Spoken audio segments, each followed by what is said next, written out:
브레인 튜닝, 자정 경제 브리핑.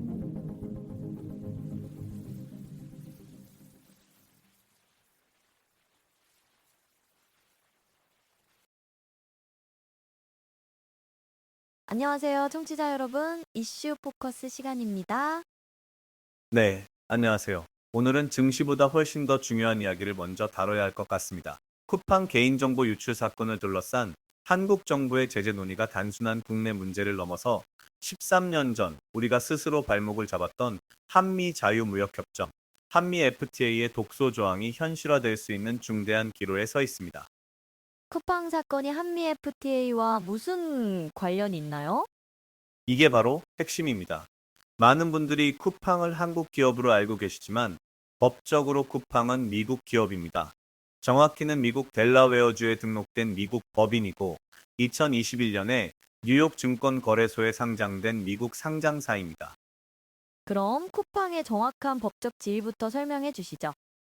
네, 쿠팡의 지배 구조를 보면 이렇습니다. 2010년 한국에서 창업은 했지만 모 회사는 미국 델라웨어주에 설립된 쿠팡 LLC, 즉 유한 책임회사입니다. 이 미국 법인이 한국 쿠팡 주식회사의 지분 100%를 보유하고 있습니다. 그리고 2021년 뉴욕 증권거래소에 상장하면서 주식회사로 전환했죠. 창업자는 한국 사람 아닌가요? 창업자 김범석 의장도 현재는 미국 국적입니다. 그리고 최대 주주는 일본 소프트뱅크의 손정희 회장이 만든 비전 펀드입니다. 여기에는 사우디아라비아 국부 펀드도 대규모로 투자하고 있습니다. 그럼 한국에서 사업하고 한국에 세금 내면 한국 기업 아닌가요? 그게 일반적인 상식이지만 국제통상법에서는 다릅니다. 법인 등록지가 어디냐가 결정적입니다. 쿠팡은 미국 델라웨어에 본사를 둔 미국 법인이고 따라서 한미 자유무역협정상 미국 기업으로 분류됩니다. 이게 왜 중요하냐면 바로 한미 FTA의 투자자 국가 분쟁 해결 제도 ISDS 조항 때문입니다. 투자자 국가 분쟁 해결 제도 좀 생소한데 설명해 주시죠. ISDS는 쉽게 말하면 외국 기업이 상대국 정부의 정책이나 규제로 손해를 봤다고 주장할 때 그 나라 법원이 아니라 국제중재기관에 직접 소송을 걸 수 있는 제도입니다. 그럼 쿠팡도 한국 정부를 제소할 수 있다는 건가요? 정확합니다. 만약 한국 정부가 쿠팡에 대해 한국 기업들보다 더 가혹한 처벌을 내린다면 쿠팡은 세계은행사나 국제투자분쟁 해결센터나 유엔 국제무역법위원회 같은 국제중재기관에 한국 정부를 제소할 수 있습니다. 그리고 패소하면 한국 정부가 천문학적인 배상금을 물어줘야 합니다. 그런 제도가 왜 만들어진 건가요? 원래 취지는 외국 기업에 대한 차별을 막자는 것이었습니다. 예를 들어 어떤 나라가 외국 기업만 골라서 불합리한 규제를 하거나 재산을 몰수하면 그 기업이 구제받을 수 있는 장치를 만들자는 거였죠. 좀 나쁜 제도는 아닌 것 같은데요? 문제는 한미 FTA의 ISDS가 세계에서 가장 강력한 수준이라는 겁니다. 그리고 완전히 일방 통행이라는 점입니다. 이게 핵심입니다. 일방통행이라는 게 무슨 뜻인가요? 이론적으로는 양방향입니다. 미국 기업이 한국 정부를 제소할 수 있고 한국 기업도 미국 정부를 제소할 수 있습니다. 하지만 실제로는 완전히 다릅니다. 미국 기업이 한국 정부를 제소했을 때는 중앙정부는 물론이고 서울시, 경기도 같은 지방정부도 제소할 수 있습니다. 심지어 공공기관, 법원 판결까지도 제소 대상이 될 수 있습니다. 한국의 모든 법률과 정책이 ISDS의 대상입니다. 그럼 한국 기업은요? 여기가 문제입니다. 한국 기업은 미국 연방정부만 제소할 수 있습니다. 하지만 주정부 즉 텍사스주 정부, 캘리포니아주 정부 등은 제소 대상이 아닙니다. 그런데 미국에서 기업들이 실제로 부딪히는 규제의 95%는 주법입니다. 공장 인허가, 환경 규제, 노동법, 건축 허가, 세금, 이 모든 게 주정부 소관입니다. 따라서 연방정부에 대한 제소권은 사실상 무의미한 것이죠. 그럼 사실상 제소가 불가능하다는 건가요? 맞습니다. 게다가 정치적 보복의 위험이 있습니다. 올해 10월 법률 전문지 로타임스가 보도한 내용을 보면 전문가들이 이렇게 말합니다. 트럼프 정부 성격상 ISDS를 제기하면 괘씸죄에 걸릴 가능성이 높다. 미국에서 아예 사업을 접겠다는 용기가 아니면 한국 기업들이 제소하기는 어렵다. 실제로 한국 기업이 미국을 제소한 사례가 있나요? 단 한 건도 없습니다. 2012년부터 2025년까지 13년 동안 제소 건수 제로입니다. 반면 미국 기업이 한국을 제소한 사례는 여러 건 있습니다. 대표적으로 론스타가 2012년에 한국 정부를 제소해서 47억 달러, 한화로 약 5조 원을 청구했습니다. 론스타 사건은 어떻게 됐나요? 론스타는 한국 벨기에 투자 협정을 근거로 제소했고 일부 승소해서 약 1억 달러의 배상 판결을 받았습니다. 하지만 한국 정부가 취소 절차를 밟아서 지난 11월 18일에 최종적으로 한국 정부가 완승했습니다. 그래도 13년간 소송을 치러야 했죠. 그럼 한미 FTA를 체결할 때 이런 문제점을 몰랐던 건가요? 아닙니다. 야당과 시민단체들이 격렬하게 반대했습니다. ISDS는 독소 조항이다. 국가 주권을 침해한다. 한국 정부가 공공복리를 위한 정책을 펼 수 없게 된다고 경고했습니다. 그럼 정부는 뭐라고 했나요? 당시 이명박 정부는 이렇게 말했습니다. 첫째, ISDS는 글로벌 스탠다드다. 한국이 체결한 81개 투자 협정에 모두 포함돼 있다. 둘째, 차별만 안 하면 제소당할 일 없다. 공정하고 투명한 정책이라면 제소 가능성이 없다. 셋째, 양방향 제도다. 삼성전자, 현대차도 미국 정부를 제소할 수 있다. 넷째, 미국은 우리의 동맹국이다. 설마 우리를 제소하겠는가? 이명박 대통령이 직접 약속도 했다면서요? 네, 2011년 11월 15일 국회에서 이명박 대통령이 이렇게 말했습니다. ISD 책임지고 미국 설득하겠다. 미국이 뭐라고 하면 책임지고 미국을 설득하겠다. 결과는요? 재협상은 없었습니다. 그리고 발효 8개월 만에 론스타가 한국을 제소했습니다.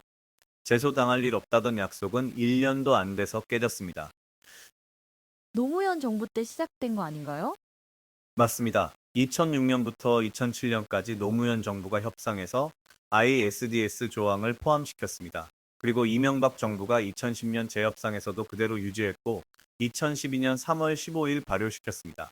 양쪽 다 글로벌 스탠다드 문제 없다고 주장했습니다. 그건 누구 책임인가요? 둘 다 책임이 있습니다. 노무현 정부는 시작했고 이명박 정부는 재협상 기회를 날렸습니다. 결과적으로 양쪽 다 ISDS의 위험성을 과소평가했습니다. 이제 쿠팡 사건으로 돌아가죠. 왜 이게 문제가 되는 겁니까? 쿠팡이 3,370만 명의 개인정보를 유출한 건 명백한 잘못입니다. 제재를 받아야 합니다. 문제는 한국 기업들과 비교해서 과하다는 평가가 나올 경우입니다. 구체적으로 어떤 비교인가요? 과거 유사한 사건들과 비교해 보겠습니다. 2023년 카카오는 6만 5천 명의 개인정보를 유출해서 과징금 151억 원을 받았습니다. 인당 23만 원입니다. SK텔레콤은 2,700만 명 유출해 과징금 1,348억 원, 인당 500원입니다. 쿠팡은요? 쿠팡은 3,370만 명입니다. SK텔레콤 기준으로 비례 적용하면 약 1,700억 원에서 2,000억 원이 적정합니다. 내부 직원의 고의적 유출이라는 점을 감안해도 2,500억 원에서 3,000억 원 정도가 합리적 범위입니다. 근데 지금 논의는요? 정치권과 여론에서는 5천억 원에서 5조 원까지 거론되고 있습니다. 카카오 기준의 30배에서 330배입니다. 그게 왜 문제인가요? 바로 한미 FTA 제11.3조 내국민 대우 조항 위반입니다. 이 조항은 동종 상황에서 자국 투자자에게 부여하는 대우보다 불리하지 아니한 대우를 부여한다고 규정합니다. 만약 쿠팡이 ISDS를 제기하면 어떤 논리를 쓸까요? 크게 세 가지 근거를 들 것입니다. 첫째, 내국민 대우 위반입니다. 카카오는 6만 5천 명 유출로 151억 원인데 우리는 3,370만 명 유출로 5천억 원, 피해 규모는 519배인데 과징금은 33배, 이건 명백한 차별이다. 둘째는요? 최소 기준 대우 위반입니다. 한미 FTA 제11.5조는 공정하고 공평한 대우 및 완전한 보호와 안전을 부여한다고 규정합니다. 쿠팡은 이렇게 주장할 겁니다. 이재명 대통령이 직접 발언했다. 회사가 망하게 해야 한다고. 국회는 쿠팡 특별법 제정을 추진했다. 경찰이 4일 연속 압수수색을 했다. 국회 청문회에 강제 소환됐다. 카카오는 이런 거 없었다. 이건 정치적 압박이고 절차적 불공정이다. 셋째는요? 간접 수용입니다. 한미 FTA 제11.6조는 투자를 직접 또는 간접적으로 수용하거나 이와 동등한 조치를 하는 경우 신속하고 적절하며 효과적인 보상을 지급해야 한다고 규정합니다. 쿠팡은 한국 정부의 과도한 제재로 인해 쿠팡의 사업 가치가 심각하게 훼손됐다. 이는 간접 수용에 해당한다고 주장할 수 있습니다. 청구 금액은 얼마나 될까요? 시나리오 1 과징금 차액만 청구하면 실제 과징금 5천억 원에서 카카오 기준 300억 원을 뺀 4,700억 원입니다. 시나리오 2 간접 수용을 주장하면 쿠팡 한국 사업 가치 약 30조 원의 10%에서 20%, 즉 3조 원에서 6조 원을 청구할 수 있습니다. 그럼 한국이 질 수도 있나요? 차별적 대우를 입증하면 승소 가능성이 높습니다. 특히 카카오와 비교한 데이터가 명확하니까요. 국제중재는 단심제여서 항소가 불가능합니다. 한 번 지면 끝입니다. ISDS 외에 미국이 쓸 수 있는 카드가 더 있나요? 있습니다. 바로 무역법 301조, 일명 슈퍼 301조입니다. 이건 미국이 상대국의 불공정 무역 관행에 대해 일방적으로 보복할 수 있는 제도입니다. WTO 같은 국제기구를 무시하고 미국 혼자 판단해서 조치할 수 있습니다. 구체적으로 어떤 조치인가요? 첫째, 보복 관세입니다. 한국산 주력 수출품인 반도체, 자동차 배터리에 최대 50% 관세를 부과할 수 있습니다. 둘째, 수입 금지입니다. 특정 품목을 미국 수입 전면 금지할 수 있습니다. 셋째, 비관세 장벽입니다. 한국 기업에 대한 각종 인증과 검사를 강화하고 정부 조달 시장 진입을 차단할 수 있습니다. 실제로 발동될 가능성이 있나요? 이미 경고장이 왔습니다. 지난 12월 18일 미국 무역대표부가 한미 자유무역협정 공동위원회 회의를 전격 취소했습니다. 제이미슨 그리어 무역대표부 대표는 한국의 디지털 플랫폼 규제와 쿠팡에 대한 조사가 차별적 조치라고 규정했습니다. 그리고 무역법 301조 조사를 통한 보복 관세 부과 가능성을 명시적으로 경고했습니다. 물론 아직 이 사안에 대해서는 팩트체크가 여러 가지로 갈리고 있긴 합니다. 일부는 쿠팡 때문에 취소되었다는 의견도 있고 일부는 쿠팡 자체를 언급한 적이 없고 다른 이유들 때문이다라고 하기도 합니다. 하지만 문제는 애초에 쿠팡 때문에 취소되었든 아니든 간에 이제는 미국도 쿠팡 사태를 알고 있기 때문에 한미 무역 관계에서 쿠팡을 미국의 유리한 지렛대로 사용할 가능성이 높아진 것이 사실이라고 봐야 합니다. 한국 경제에 미칠 영향은요? 대미 수출이 30% 이상 감소할 수 있습니다. 외국인 투자가 위축되고 원화 가치가 하락합니다. 반도체와 배터리 산업의 글로벌 경쟁력이 타격받습니다. 특히 지금은 트럼프 2기 행정부여서 보호무역주의 성향이 강합니다. 그럼 한국 정부는 어떻게 해야 하나요? 완전히 진퇴양난입니다. 너무 약하게 처벌하면 국내 여론이 폭발합니다. 미국 기업이라고 봐주나 친미 매판 정부라는 비난이 쏟아집니다. 법적 형평성 문제도 있습니다. SK텔레콤보다 적으면 논란이 됩니다. 반대로 강하게 처벌하면요? 미국의 ISDS, 제소 위험이 급증합니다. 무역법 301조 발동 위협도 있습니다. 수조 원 배상금 리스크와 한미 관계 악화가 따라옵니다. 적정선은 어딘가요? 전문가들은 SK텔레콤 기준 비례 적용으로 2천억 원에서 2,500억 원, 내부 직원 고의성을 감안해도 3천억 원이 한계선으로 봅니다. 3,500억 원을 넘어가면 ISDS 제소 가능성이 상승하고 5천억 원 이상은 제소가 확실하고 승소 가능성도 높다고 봅니다. 5조 원은 국제법적으로 방어가 불가능합니다. 정부가 할 수 있는 방어는 없나요? 몇 가지 방법이 있습니다. 첫째, 공공복리 예외 조항을 원용합니다. 소비자 보호, 공정경쟁, 개인정보 보호는 공익 목적이라고 주장하는 겁니다. 한미 FTA 부속서 11라는 비차별적이고 비례적인 조치는 간접 수용이 아니다라고 규정합니다. 둘째는요? 비차별적 집행을 입증하는 겁니다. 한국 기업인 네이버, 카카오도 동일하게 조사하고 투명한 조사 과정을 공개하는 겁니다. 쿠팡만 표적으로 삼은 게 아니라는 걸 보여줘야 합니다. 셋째는요? 외교적 협상입니다. 미국과의 대화 채널을 유지하고 유럽연합, 일본과 공조해서 미국 빅테크 규제의 정당성을 국제적으로 지지받는 겁니다. 실제로 유럽연합도 메타, 구글, 애플을 조사하고 있어서 공조할 여지가 있습니다. 13년 전 한국이 한미 FTA를 체결할 때와 지금 상황이 비슷한가요? 놀라울 정도로 비슷합니다. 당시에도 야당과 전문가들이 경고했습니다. 이건 독소 조항이다. 국가 주권이 침해된다. 미국 기업만 보호하는 불평등 조약이다. 정부는 뭐라고 했습니까? 글로벌 스탠다드다. 차별만 안 하면 괜찮다. 양방향 제도다. 미국이 설마 우리를 제소하겠느냐? 결과는요? 발효 8개월 만에 론스타가 제소했습니다. 13년간 한국 기업의 미국 제소는 단 한 건도 없었습니다. 양방향은 거짓말이었습니다. 그리고 지금 쿠팡 사태로 당시 반대 측의 모든 경고가 현실이 되고 있습니다. 한국은 왜 이런 협정을 맺었을까요? 협상력이 부족했습니다. 미국은 한미 FTA를 간절히 원했다는 게 미국 외교 전문의 평가입니다. 한국은 급하게 추진하면서 협상력을 잃었습니다. 그리고 낙관적 전망에 빠졌습니다. 미국은 동맹국이니 괜찮다, 공정하게만 하면 제소 안 당한다. 비즈니스에 동맹은 없다는 걸 몰랐습니다. 그 국민 설득도 실패했죠. 맞습니다. ISDS의 위험성을 제대로 설명하지 않았습니다. 글로벌 스탠다드로만 포장했습니다. 반대 여론을 반미로 프레임했습니다. 그리고 대안 마련에도 실패했습니다. 재협상 요구에도 불응했고 예외 조항 확대도 실패했고 세이프가드 장치도 만들지 못했습니다. 쿠팡 사태에서 우리가 배워야 할 교훈은 뭘까요? 첫째, 통상 협정에는 동맹이 없습니다. 미국도 자국 기업 이익이 최우선입니다.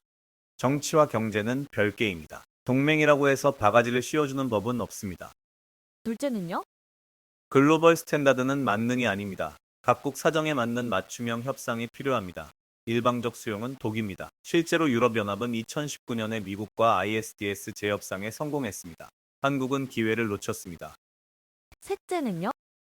국민에게 솔직해야 합니다. 이익만 강조하고 위험은 축소하면 신뢰를 잃습니다. 쿠팡 사태로 당시 반대론이 재조명되고 있습니다.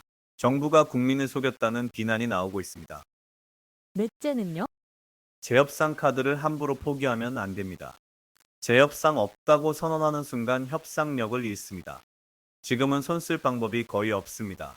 한미 FTA 제24조 5항을 보면 일방 당사자가 협정 무효를 통보하면 180일 후 효력이 중지됩니다. 하지만 미국이 동의하지 않는 한 재협상은 불가능합니다.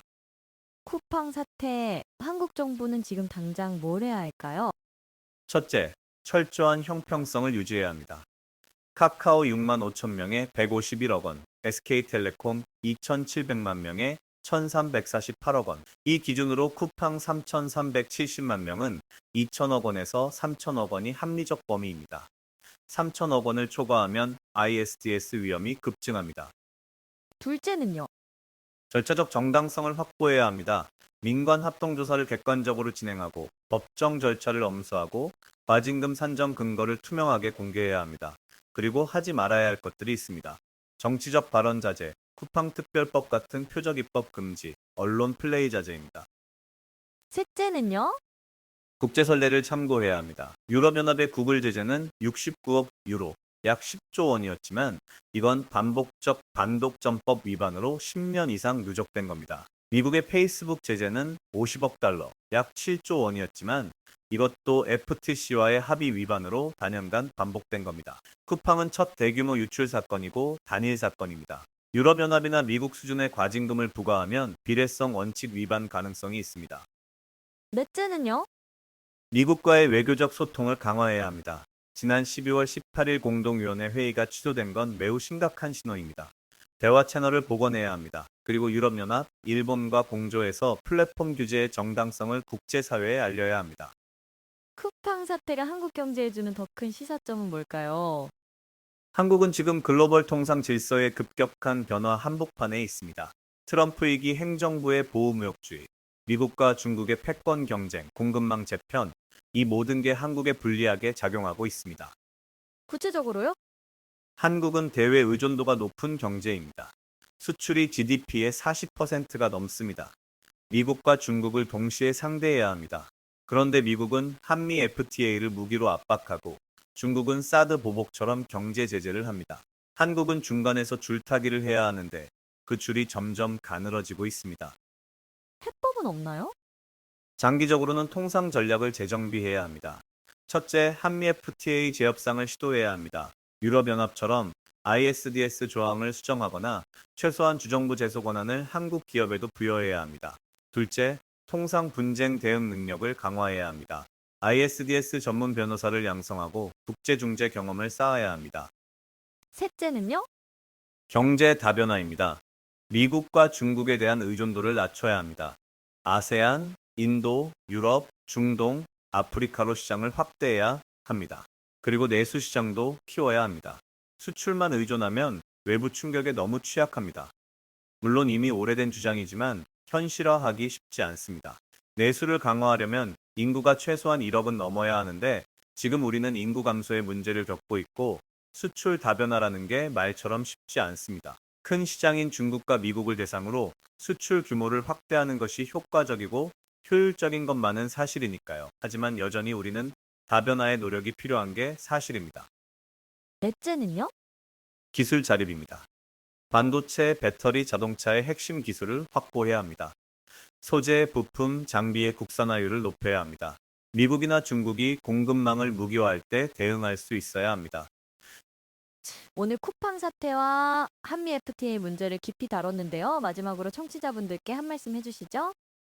쿠팡 사건은 단순한 개인정보 유출 사건이 아닙니다. 13년 전 우리가 스스로 발목을 잡았던 한미 FTA의 독소 조항이 현실화될 수 있는 중대한 기로입니다. 당시 정부는 미국이 설마 우리를 제소하겠느냐고 말했습니다. 하지만 발효 8개월 만에 론스타가 제소했고 지금 쿠팡이 또 다시 그 카드를 꺼내들 수 있는 상황입니다. 한국 정부는 매우 좁은 길을 걸어야 합니다. 국내 여론과 국제통상법 사이에서, 정의의 실현과 국익보호 사이에서, 법치주의와 외교적 현실 사이에서 균형을 잡아야 합니다. 쉽지 않은 선택입니다. 하지만 분명한 건 이 문제는 쿠팡만의 문제가 아니라는 겁니다. 앞으로 더 많은 외국 기업들이 한국에 진출할 것입니다. 그 기업들이 한국 법을 위반했을 때 한국 정부가 제대로 규제할 수 있느냐, 아니면 한미 FTA의 족쇄에 묶여 손을 쓸 수 없느냐, 이게 시험대에 오른 겁니다. 쿠팡 사태는 한국 경제 주권의 시험대입니다.